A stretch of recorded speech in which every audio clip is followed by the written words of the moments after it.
Vamos ler a palavra de Deus em Esdras, capítulo 8, versículos 21, 22 e 23.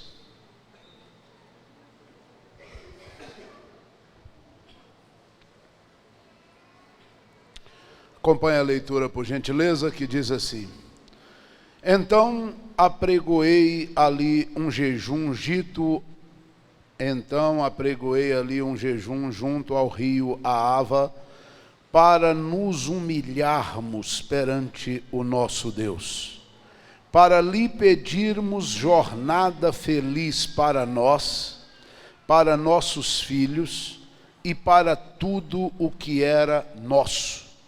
Porque tive vergonha de pedir ao rei exército e cavaleiros para nos defenderem do inimigo no caminho, porquanto já lhe havíamos dito: a boa mão do nosso Deus é sobre todos os que o buscam para o bem deles, mas a sua força e a sua ira contra todos os que o abandonam.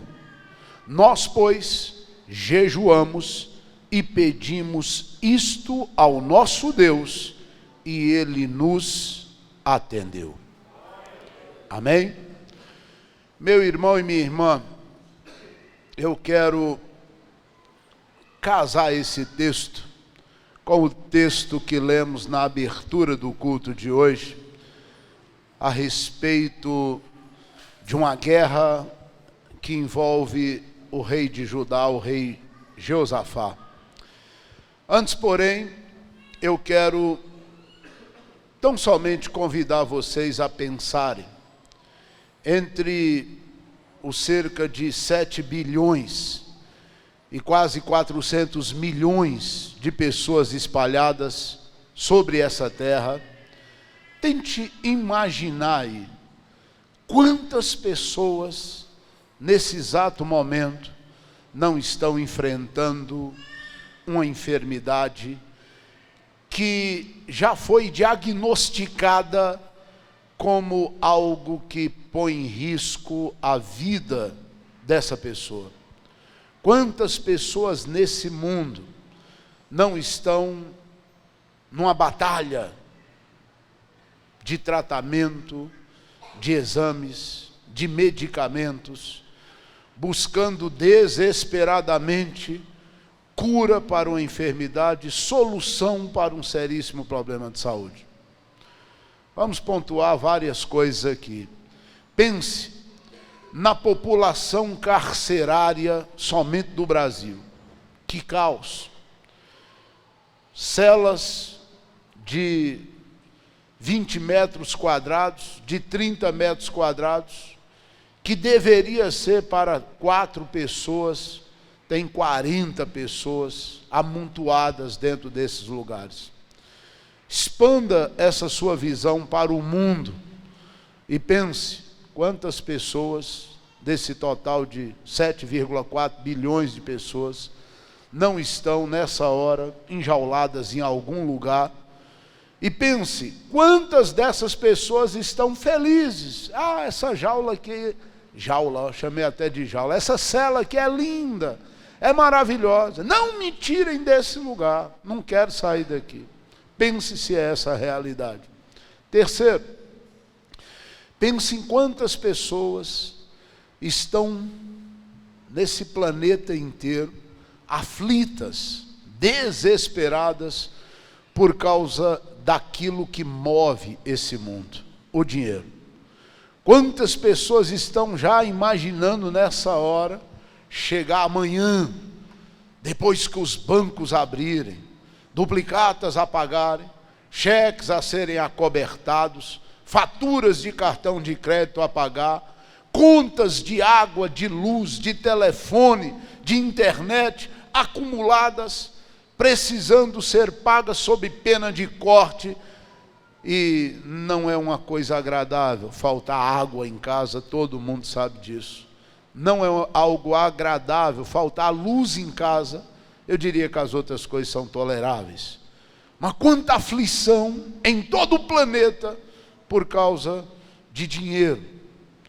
Pense quantas almas estão como um vulcão em erupção, aflitas, agitadas, numa convulsão interna avassaladora, por causa de problemas que estão atormentando as suas almas.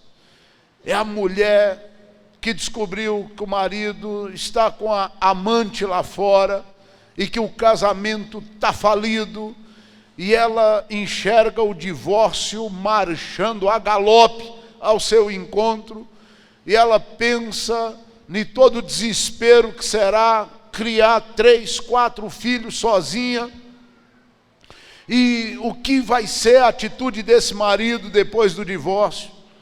Quantas famílias desesperadas.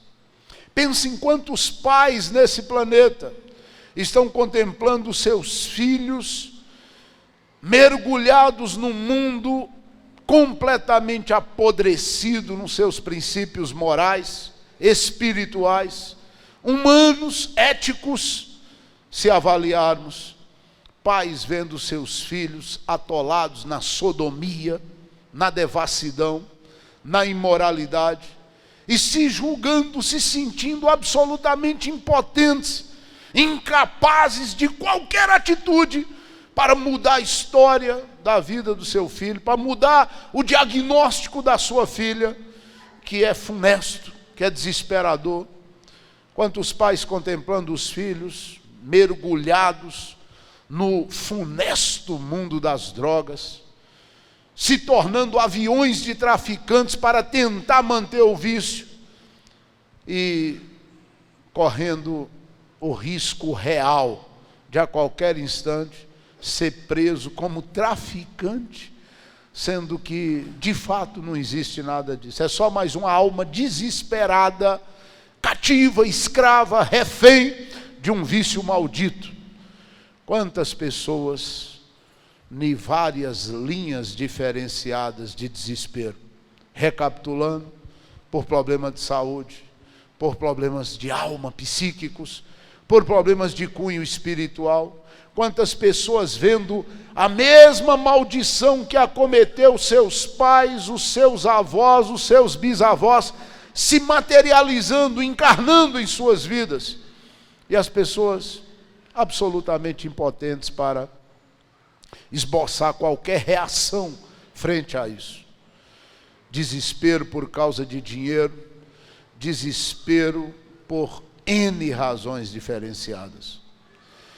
Tente imaginar antagonicamente, desses 7,4 bilhões de pessoas sobre essa terra, quem está se sentindo deverasmente feliz, realizado, satisfeito, abastado. Quem é que está dizendo, oh vida abençoada, maravilhosa, linda, estou casado com a mulher que eu amo, tenho filhos maravilhosos, Deus tem me abençoado, estou gozando vigor físico e saúde, minha alma não para de jorrar rios de águas vivas. Pense em quantas pessoas estão inseridas nessa situação. Tente imaginar qual é o número de pessoas que diariamente tomam a decisão no seu coração e levam isso a cabo de tirar a própria vida porque exauriu qualquer forma de esperança.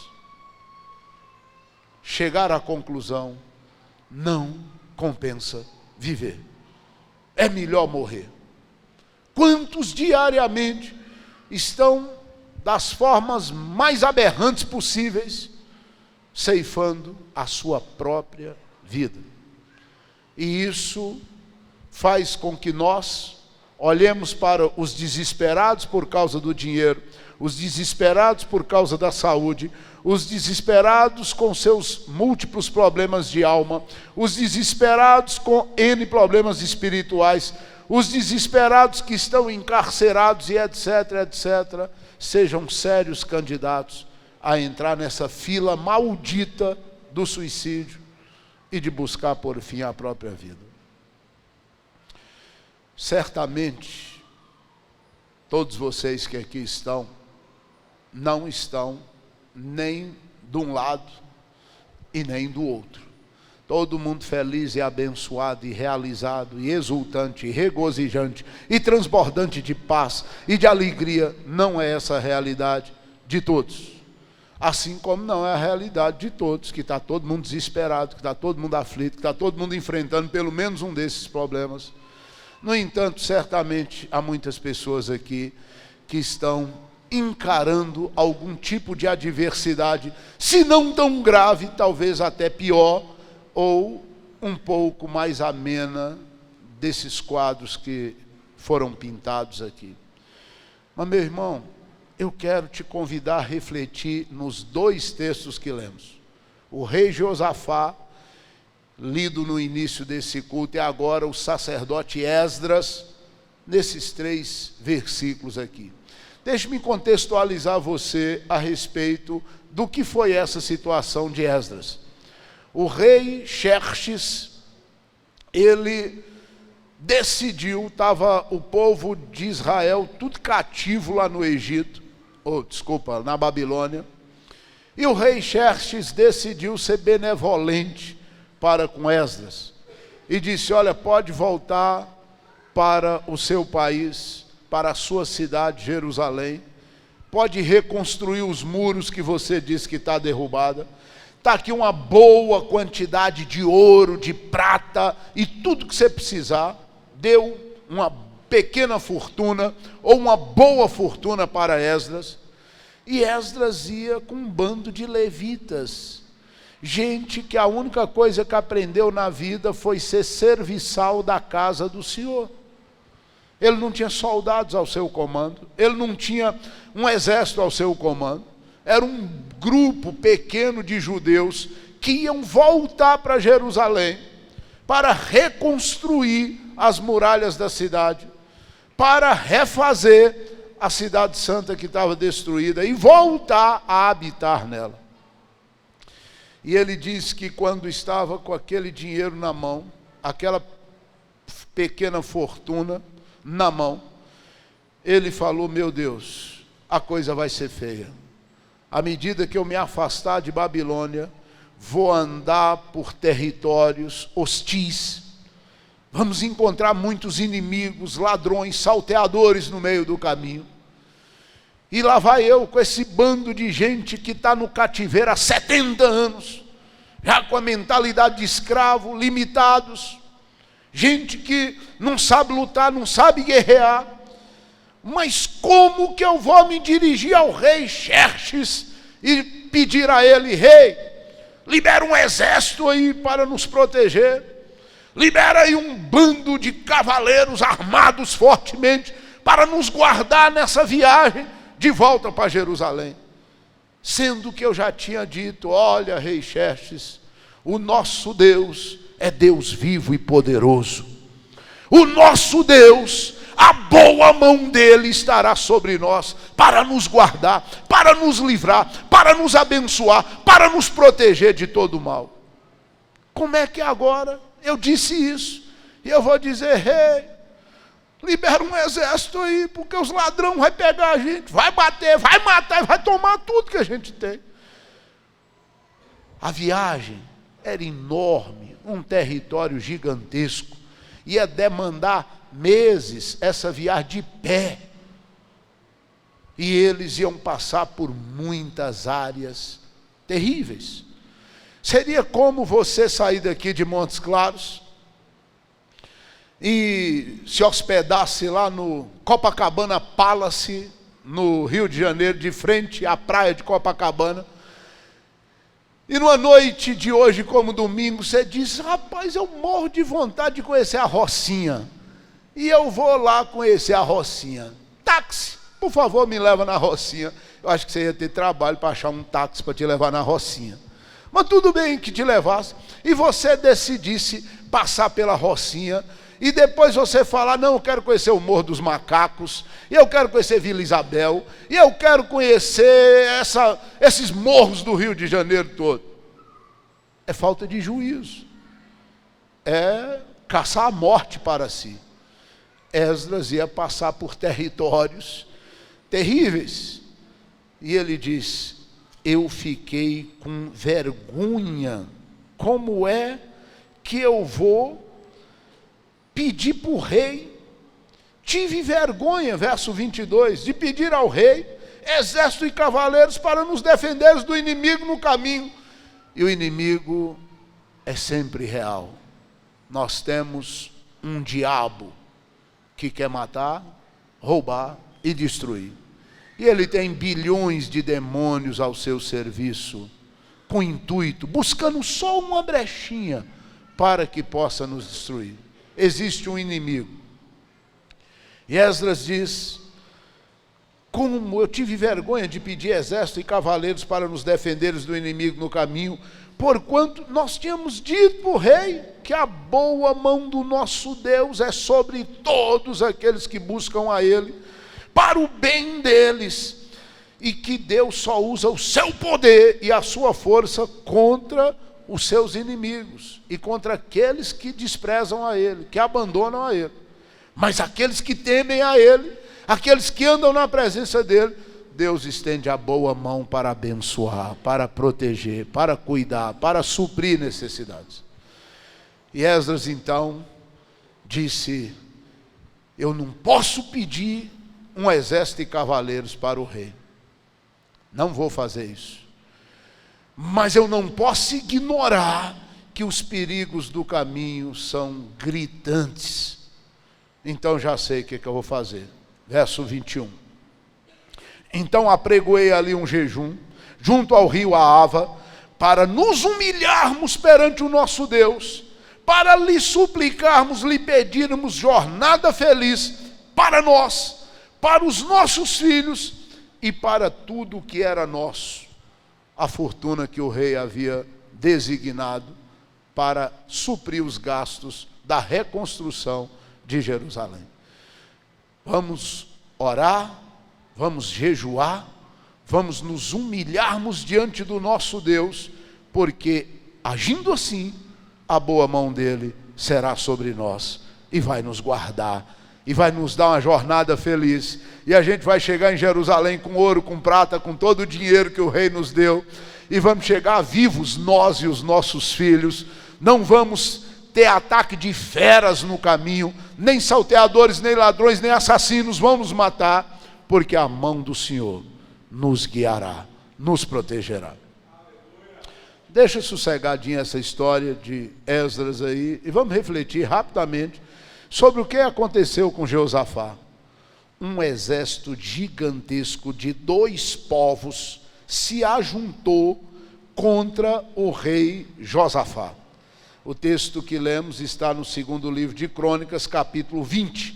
O texto diz que os filhos de Moabe, os moabitas e os amonitas, 2 povos malditos, gerados por uma ação incestuosa das filhas de Ló, esses povos se levantaram numa multidão massacrante e marcharam contra Jerusalém. E o rei Josafá, quando informado dessa multidão gigantesca que vinha para atacá-lo, ele então falou: nós não temos condições de lutar contra esse povo. Eles são infinitamente mais numerosos do que nós. A derrota é certa se nós formos a eles. E aí ele diz: não, queridos, reuniu todo o povo de Jerusalém, convocou os demais das outras cidades de Judá, e o povo foi e se ajuntou em Jerusalém, e ele disse: vamos nos humilhar, vamos orar, vamos jejuar diante do Senhor nosso Deus, e vamos dizer para Ele que nós não damos conta dessa guerra, que nós precisamos da ajuda dEle. Assim procederam, começaram a orar, se humilhar, e as declarações de Josafá, elas são terríveis, sedutoras. Ele consegue chegar no coração de Deus com colocações como: ah, Senhor, versículo 6, 2 Crônicas 26, ah, Senhor, Deus de nossos pais, porventura não és tu Deus nos céus? Não és tu o Deus que domina sobre todos os reinos dos povos? Na tua mão está a força e o poder, e não há quem te possa resistir.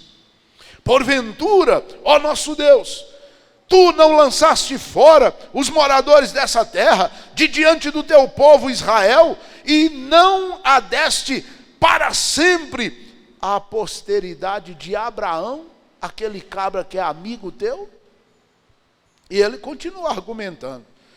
Ah, Senhor, nós habitamos nessa terra, os nossos ancestrais edificaram um santuário para o Senhor, para o teu nome, dizendo: Deus, se algum mal nos sobrevier em qualquer tempo, então nesse lugar nós vamos te invocar, nós vamos clamar, e o Senhor vai nos livrar. Nós vamos chamar, pedir socorro na nossa angústia, e o Senhor vai ouvir e vai dar livramento para nós. Agora, pois, Deus, olha lá, eis que os amonitas e os moabitas vêm contra nós, e vêm com um grande exército. Esse povo, eles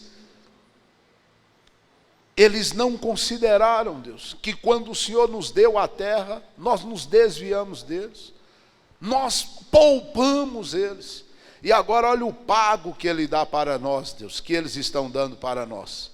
E aí Josafá diz: ah, nosso Deus, acaso não executarás tu o teu julgamento contra esse povo? Porque em nós, Senhor, não há força nenhuma, nós não temos poder para resistir a esse povo, nós não temos condição de vencê-los, a multidão é grande demais que vem contra nós, nós não sabemos o que fazer. Porém, os nossos olhos estão postos em Ti. Nós não aguentamos não, Deus, é gente demais. É como se todos vocês se levantassem contra mim e eu falasse: Deus, se fosse um velhinho igual o Neto, eu batia nele rapidinho. Um menino igual o Rafael já vai dar trabalho, o Ramon vai dar trabalho também. Mas Deus, esse povão todo contra mim, eu não aguento. Mas olha, meu olho está no Senhor. E se o Senhor for comigo, o Senhor vai derrubar eles todos. Josafá falou: Deus, eu não dou conta desse povo não. É gente demais. É muita gente para poucos de nós. Mas os meus olhos estão postos no Senhor. Quando ele continua, né? Quando ele declara que os olhos dele estavam postos no Senhor, aí o Senhor Deus entra em cena, se manifesta. Aí o Espírito do Senhor vem voando, não é uma pomba não, é voando porque ele voa mesmo, né? Aí o Senhor encontra Jaziel e pousa sobre ele, e toma a boca dele. E aí o profeta, cheio do Espírito do Senhor, abre a boca e diz: dai ouvidos todo Judá, e vós moradores de Jerusalém, e tu, ó rei Josafá, ao que vos diz o Senhor Deus vivo todo-poderoso. O vivo e todo-poderoso é por minha conta. Veja o que vos diz o Senhor: não temais, nem vos assusteis, por causa dessa grande multidão, pois a peleja não é vossa, a peleja é de Deus. A peleja não é tua, diz o Senhor teu Deus, é minha. Eu sou o Senhor que pelejo as tuas guerras. Eu sou o Deus que resolvo os seus problemas. Êxodo 15, 26. Eu sou o Senhor que te sara. Tua alma está ferida, teu pai e tua mãe te abandonou. Eu sou o Deus que te recolhe, que te toma em meus braços e que digo: não temas, eu sou contigo. Uma multidão dentro da sua própria casa, na sua vizinhança ou fora dela, se levantou contra você. Ele diz: eles serão envergonhados, não vão dar em nada, porque eu, o Senhor, te tomo pela tua mão direita e te digo: não temas, eu sou contigo. O Espírito de Deus tomou a boca do profeta, e o profeta diz: não tema, não se assuste, a peleja não é vossa, é de Deus. Vocês não vão esperar eles te atacarem. Amanhã cedinho, sai ao encontro deles. Deus é tremendo demais. Sai ao encontro deles amanhã, logo pela manhã. Vá ao encontro deles. Tome posição, mas assenta. Se tiver sofá, deita. Se tiver rede, deita. E fica só assistindo. Ficai parados, diz o Senhor. Tomai posição. Ficai parados e só assista. Veja o salvamento que o Senhor vos dará. Não temais, nem vos assusteis. Amanhã, saí-lhes ao encontro, porque o Senhor é convosco. O Senhor é contigo. O rei Josafá, então, aleluia, glória a Deus, e se prostra e vai adorar e vai humilhar-se diante do Senhor. Josafá se prostrou com o rosto em terra. Os moradores de Jerusalém imitaram ele. Todos se prostraram perante o Senhor e fizeram o quê? E adoraram. E depois eles descansaram. E depois de adorar e descansar, levantou bem cedinho e preparou o exército. Preparou o exército para a batalha. Se fosse para a batalha, ele não teria feito o que fez. Depois que preparou o exército, ele falou: Rafael, chama Palim, chama Éder, chama Lucas, chama aí Mateus. Preparou todos os adoradores e colocou os adoradores na frente do exército.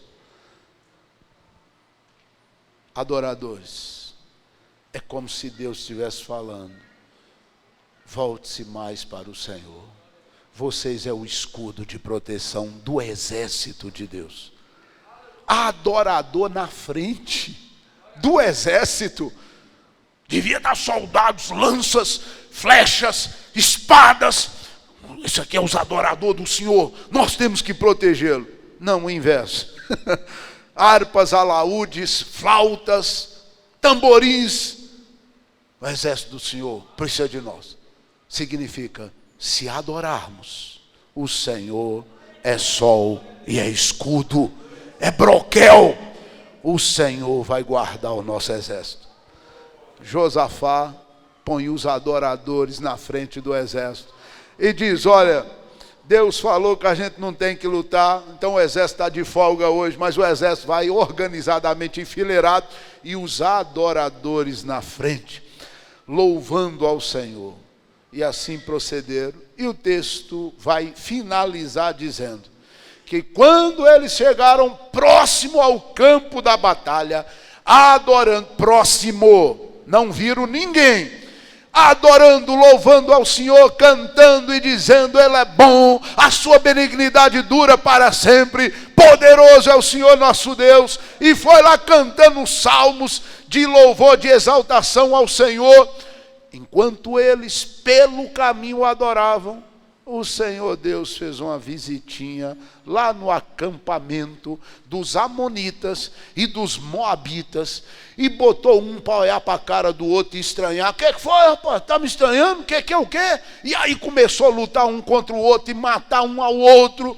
E aí destruíram completamente um grupo, aniquilou, exterminou o outro. Depois que exterminou o outro, eles olharam um para si e para o outro e começaram a estranhar e começaram a guerrear entre si, até não sobrar ninguém.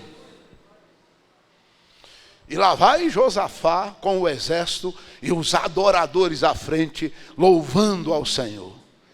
Aí de repente, eles vislumbram o acampamento dos amonitas e dos moabitas. Mas o texto vai dizer: quando lá chegaram, era só cadáveres. milhares e milhares e milhares, e bota milhares nisso, de corpos mortos. E eles falaram: rapaz, que lança chique desse cabra aqui. Foi lá e tomou a lança da mão do defunto. Mas que espada, chega a brilhar a espada desse cara aqui. Vamos lá. Rapaz, umas botinas precatas desse aqui é de um couro duro, vai proteger bem os meus pés. E olha esse aqui, tem um bracelete de ouro nele. Olha esse outro aqui, carrega um anel de ouro, deve ser o rei. E aí, ouro à vontade, armas à vontade, começou o despojo. Despojar é tirar tudo. E eles começaram só a catar coisas preciosas no meio de um mundo de cadáveres. E a Bíblia diz que por 3 dias inteiros o exército ficou só no despojo, só catando coisa, só catando coisa, só catando coisas, uma riqueza enorme. E depois o texto diz, o despojo era tanto que eles não deram conta, eles não tinham caminhões para encher e botar, tinham que levar na mão. E era um tanto despojo que eles não tiveram como carregar. Levaram as coisas mais importantes e começaram a desprezar roupa, calçado, e foram levando só as coisas que eram mais caras, as coisas que eram mais preciosas.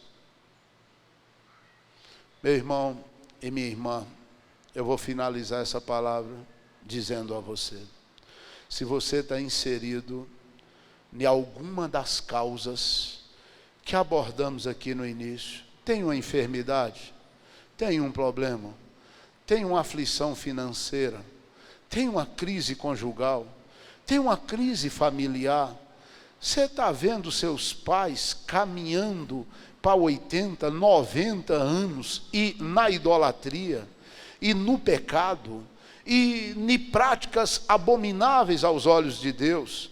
Você está vendo seus filhos perdidos no mundo. Você está contemplando seus irmãos entrando por caminhos que é quase sem volta. Você está passando por desesperos, não importa em que área da sua vida, aflições, dificuldades, adversidades. A solução para os problemas financeiros não estão nos bancos, nem nos agiotas. A solução para as enfermidades não estão nos médicos, nem nos exames, nem nos hospitais, nem nos medicamentos. A solução para os problemas familiares não estão nos consultórios dos psicólogos, não estão nos divãs dos psicanalistas, não estão nos gabinetes dos sociólogos. A solução para o seu desespero de alma, para a sua enfermidade física, para a sua crise familiar ou financeira, a solução para proteger-se daqueles que se levantam contra você, e pode ser uma multidão muito grande, está no Deus vivo todo-poderoso. Faça a oração de Josafá, diga: Senhor, os médicos disseram que dentro do próximo ano eu morrerei. Os médicos disseram que não haverá meu aniversário de 45 anos, ou de 27, ou de 59, não importa, mas os meus olhos estão postos em Ti.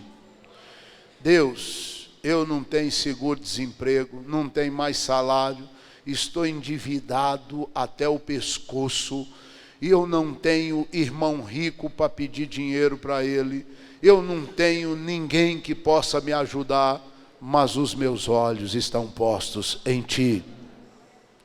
Deus, eu não consigo enxergar solução para a vida desse irmão meu, dessa irmã minha, dos meus pais, dos meus filhos, mas os meus olhos estão postos em Ti. Deus, eu tenho olhado para a corda e para o telhado e para a árvore e pensado numa forca. Eu tenho olhado para os medicamentos e pensado em ajuntar 200 deles e ingerir tudo. Eu tenho entrado num desespero psíquico tão grande que o suicídio tem sido uma opção diária na minha vida. Mas eu estou aqui hoje para dizer que os meus olhos estão postos em Ti. E aí, meu querido e minha querida, eu quero te mostrar um caminho. Foi o caminho que Esdras trilhou e foi o caminho que Josafá trilhou. Primeiro, reconheça. 5 passos. Primeiro, reconheça que tem um Deus no céu, que é vivo e todo-poderoso. Segundo, dentro desse primeiro item, reconheça que esse Deus já deu prova de amor para você, enviando o Filho dele para morrer naquela cruz por sua causa. Creia que esse Deus se importa. Creia que os olhos dele, Josafá diz, os meus olhos, Senhor, estão postos em Ti. Aí é como se Deus mandasse uma réplica, se os seus olhos me vê, muito mais os meus te vê. Então Josafá, meus olhos também estão postos em Ti. Acredite que os olhos do Senhor estão sobre a tua vida. Feito isso, desça, se humilhe diante do Senhor. Se humilhe diante do Senhor. Desça o tanto que precisar. Desça o tanto que for necessário. Se humilhe diante do Senhor. Se humilhar é rendição. É prostração. É o que Rafael disse ali no meio do louvor. Se você crê que Deus está aqui, você ficaria em pé diante dele? Quando Salomão inaugurou o templo lá em Jerusalém, o texto diz que a glória do Senhor em forma de uma fumaça, ela invadiu o templo. E a Bíblia diz que nem os sacerdotes que estavam sobre o altar, que deveriam estar ministrando, conseguiram ficar de pé. Na realidade, eles não se prostraram, eles deitaram com a cara no chão, rendido diante de Deus. Se humilhe diante do Senhor. Se proste diante do Senhor.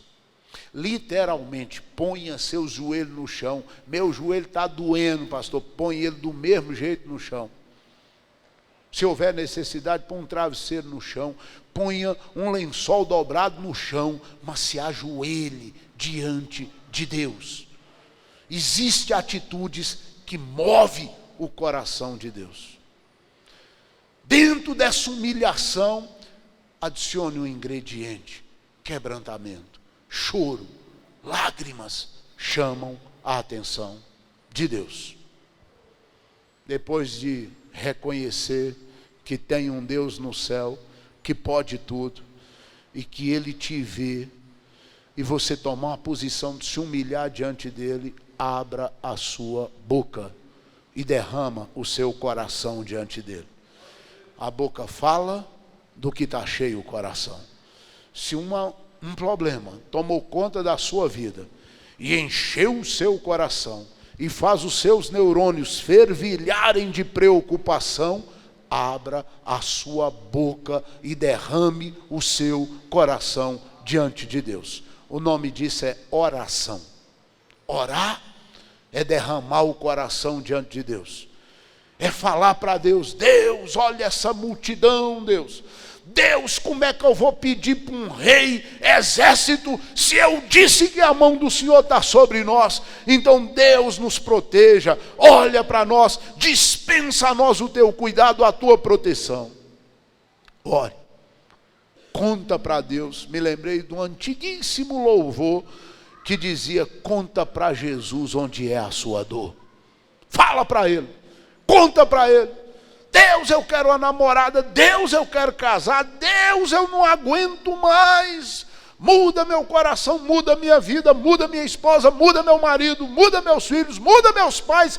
Deus, encha meu coração de gozo, de alegria e de paz. Eu quero exultar, eu quero regozijar, eu quero transbordar, eu quero contagiar a vida de outras pessoas.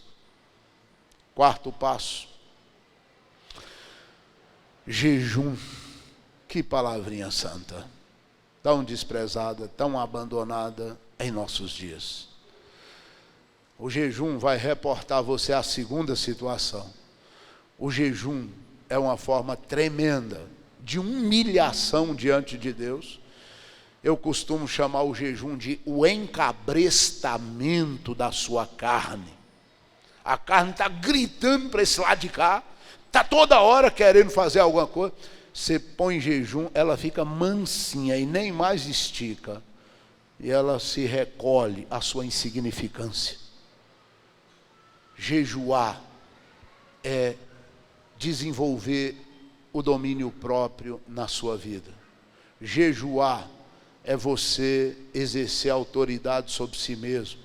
Jejuar é um exercício tremendo de humilhação diante de Deus, porque você vai jejuar para quê? Para emagrecer, não tem burrice maior.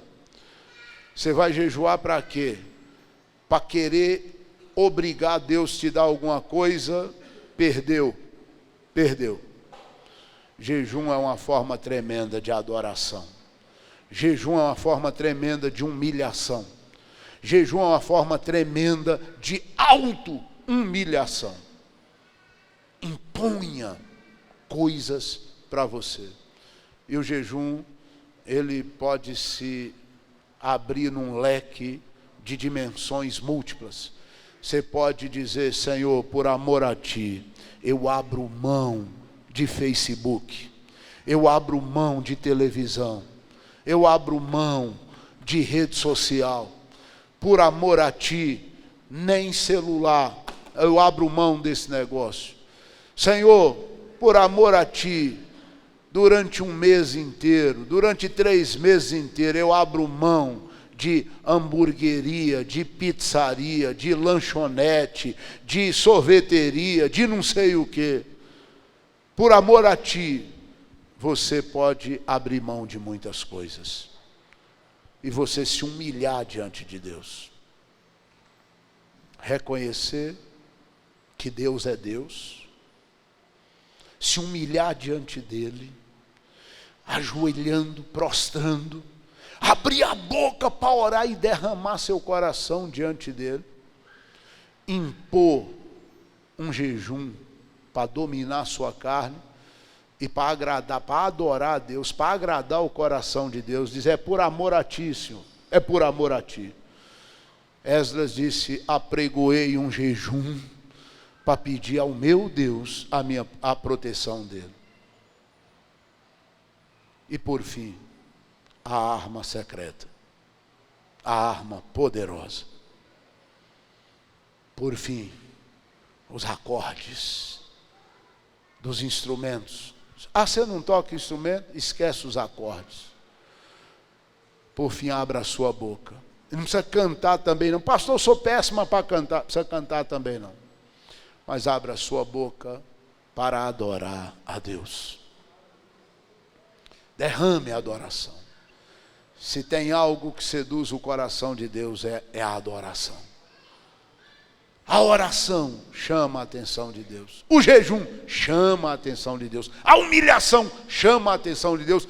Mesmo a humilhação de um crápula, como o rei Acabe.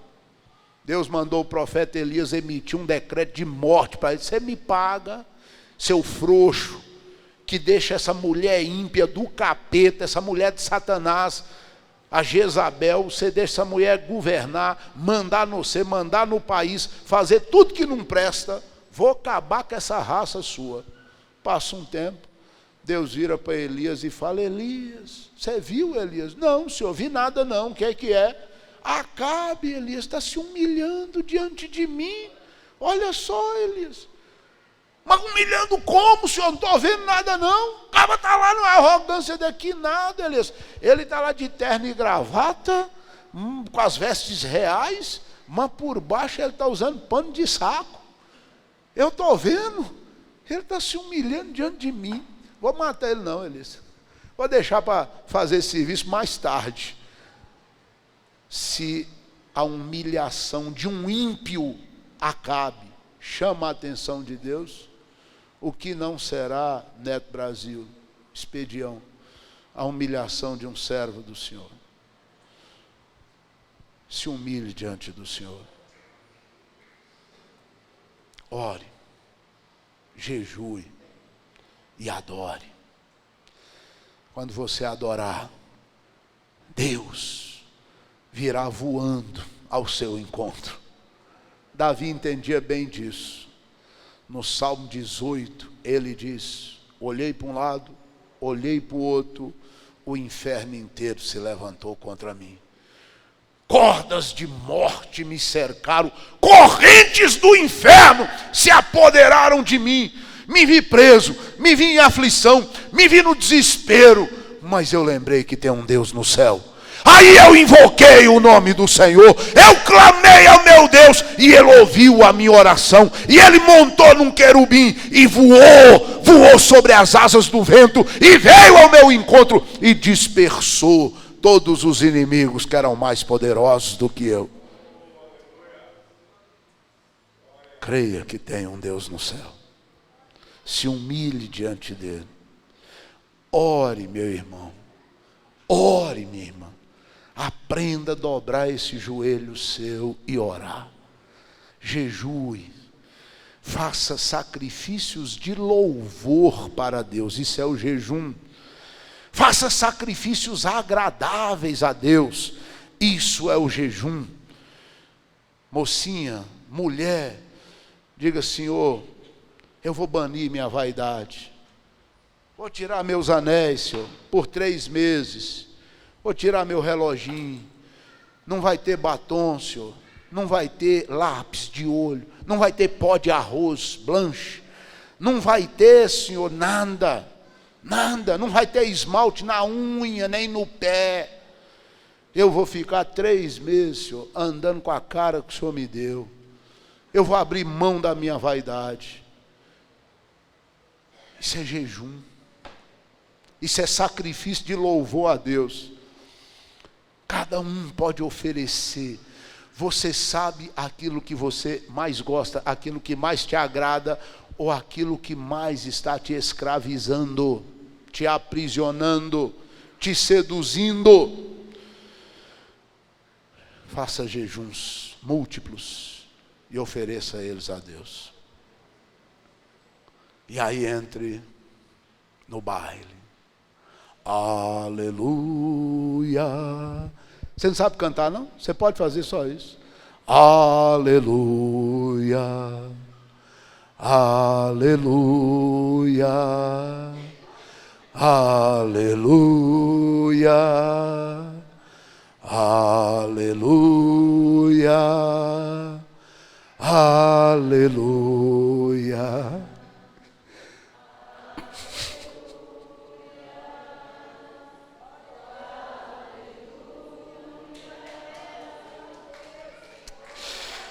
Aleluia.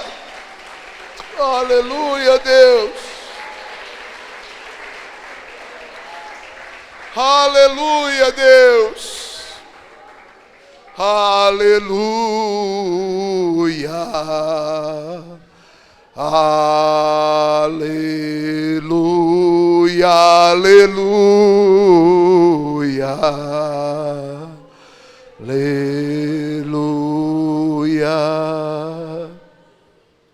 Cante louvores a Ele. Adore a Ele. Bendiga o nome dEle. Reconheça a bondade dEle, a justiça dEle, o amor dEle, a grandeza dEle, o poder dEle, a misericórdia dEle. Reconheça Deus, adore a Ele, fale para Ele palavras agradáveis. Não murmura dEle não, que você vai provocar a ira dEle. Adore a Ele, adore o Senhor. Você vai ver se Deus se levantar, montar no pescoço de um querubim e voar ao seu encontro e acabar com a raça dos seus inimigos sem você mover um dedo.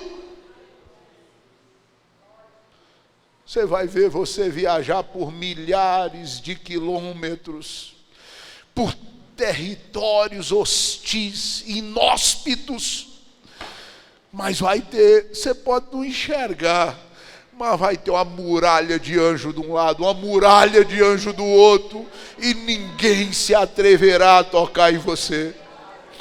Porque por onde você passar, o Senhor bota terror no coração dos outros, medo dele. Eles vão ter medo de você, não é você ter medo deles, não. Faça isso, e você verá o que Deus vai fazer por você. Confia em médico não, irmão. Confia no Senhor. Ele é o Senhor que te sara. Êxodo 15, 26. Eu sou Yahvé Rafá. Eu sou o Deus que te sara. Eu sou o Deus. Você acha que médico pode com bisturizinho resolver seu problema? Eu vou lá, eu ponho a mão, eu mando tumor para os 10º dos infernos. Eu faço desaparecer qualquer coisa. Eu sou o Senhor que te sara. Não tem nada que Ele não possa fazer. Faz a mulher estéril ser alegre mãe de filhos. Faz uma mulher ser removido dela o seu opróbrio. Arruma um marido para uma mulher, mesmo com 40, com 50 anos de idade, com 60, não importa. Deus faz coisas inimagináveis, impensáveis. Creia nele, confia nele, ame ele de todo o seu coração, com todo o seu entendimento, com toda a sua força, de toda a sua alma. Acate os princípios dele, obedeça a palavra dele. Você não consegue imaginar o que esse Deus pode fazer por você. Amém? Fique de pé. Vamos finalizar esse culto adorando o Senhor. Adorando o Senhor. Amém? E não precisa de instrumentos. A adoração está no seu coração. Está na sua boca. Tem um louvor que diz assim: e porque Ele vive,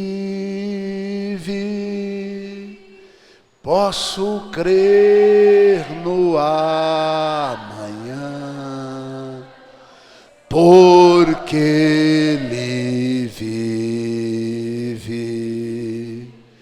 temor não há, temor não há, mas eu bem sei, eu sei que a minha vida